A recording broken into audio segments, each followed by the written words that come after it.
Hi, I am Kajer on Two Wheels, and today we're going to do something slightly different. We're doing a head-to-head of the Forza 350 with the Xmax 300, its direct competition.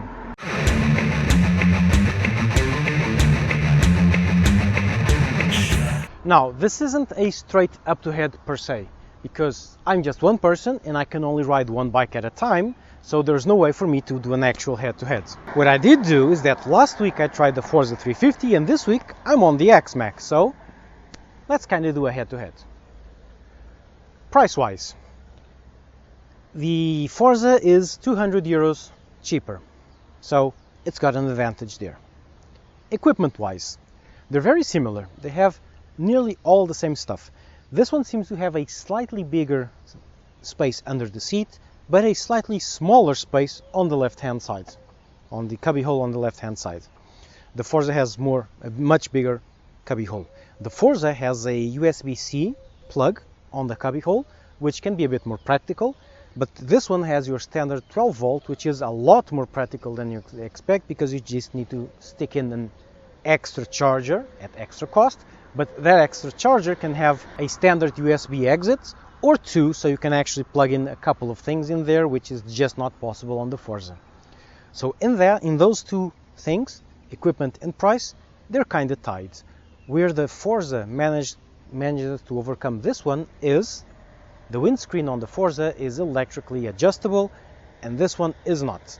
This is not the stock one, this is a sport windscreen, but the stock one is adjustable, but manually the Forza does it electrically, which is a big plus.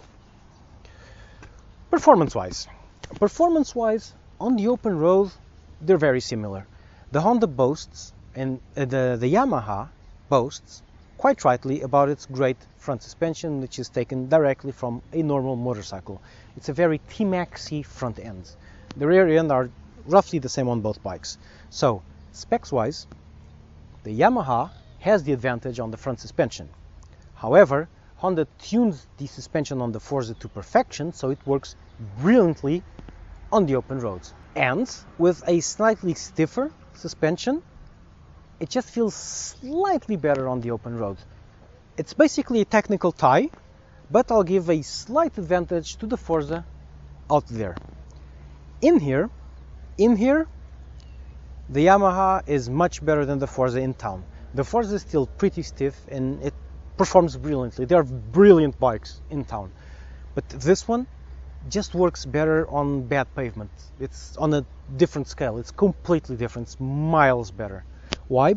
Again, the better suspension helps immensely with that, and that allows Yamaha to tune the suspension to be all a bit softer, all a bit more compliant without compromising too much on the open roads, but making it a lot better in town. So on that, they're kind of tied, with a slight advantage to the Yamaha due to better performance in town. And it's not just in town, it's in town on bad pavements. They just have one big difference, philosophy-wise. The Forza is a very mature bike, a very safe bike. It's good, it's fast, but it's just a very good means of transportation. This one is just plain fun. It's odd how much fun this is. And these are not the only oddities. Specs-wise, on paper, they're very similar. The power is nearly the same, the weight is nearly the same, so I'm left wondering, why does this one feel just so much faster? Don't get me wrong, the Forza is a ridiculously fast bike in town because the performance is so good you don't really have to decelerate for anything.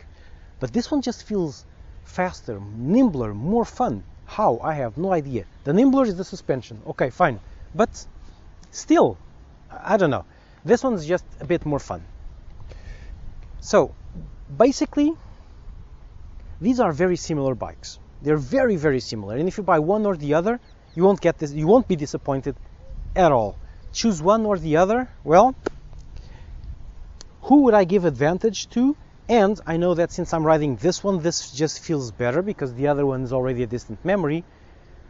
But I would give a very slight edge to the Yamaha. However, the Yamaha is €200 extra. Doesn't sound like a lot, but within €6,000 it is a few percentage points. And so I will have to regretfully say that it is basically a tie. The Forza has a few advantages: the electrical windscreen, a stiffer suspension which is slightly better on the open road and on the highway.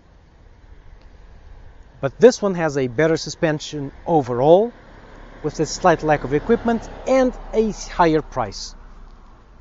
So basically it's a tie. You go for the one you like the most, the one you have a better discount, the one you have a better deal with.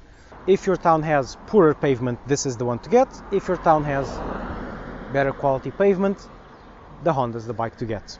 But basically it's a tie. So that's it. Cager out.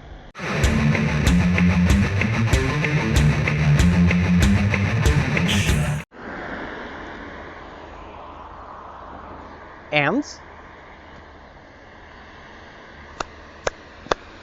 imagem vai.